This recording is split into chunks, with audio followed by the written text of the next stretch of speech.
உள்ள மாற்றுத்திறனாளி வீரர்கள்லாம் ப்ராக்டிஸ் பண்ணிட்டு இருக்காங்க. இது வந்து இது மாதிரி முதலமைச்சர் அறிவிச்சாரு. நாங்கள் அதை செயல்படுத்தியிருக்கிறோம். 5 மாவட்டங்களில் இது மாதிரி திறந்துருக்கிறோம்.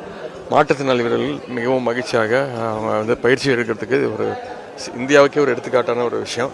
என்னை விட அங்கே இருக்கக்கூடிய மாற்றுத்திறனாளி வீரர்களை போய் நீங்கள் கேட்டிங்கன்னா அவங்களுக்கு இது எவ்வளோ பயனுள்ளதாக இருக்குது அப்படின்னு தெரியும். இப்போ நவம்பர் 28 டிசம்பர் 10 வரைக்கும் ஃபஸ்ட் டைம் வந்து வேர்ல்ட் கப் ஜூனியர் ஹாக்கி நடக்க போகுது. கிட்டத்தட்ட 28 டீம் 29 டீம் வந்து பார்ட்டிசிபேட் பண்ண போகிறாங்க.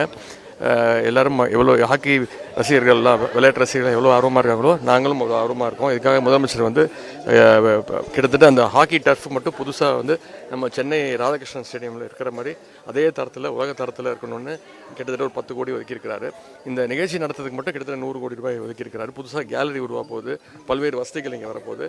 இங்கே இருக்கக்கூடிய தென் தமிழகத்தில் இருக்கக்கூடிய அனைத்து ஹாக்கி வீரர்களுக்கும் இது ஒரு நல்ல அவங்க பயிற்சி எடுக்கிறதுக்கான ஒரு சிறந்த காலமாக இருக்கும். விளையாட்டு வீரர்கள் சந்திச்சதுல மகிழ்ச்சி அப்படின்னாங்க, என்ன சொல்லுங்க? அதை நீ அவங்ககிட்ட தான் கேட்கணும்.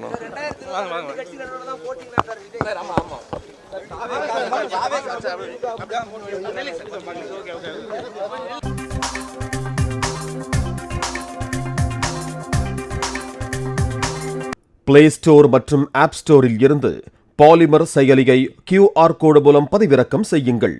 செய்திகளை உடனுக்குடன் பெறுங்கள்.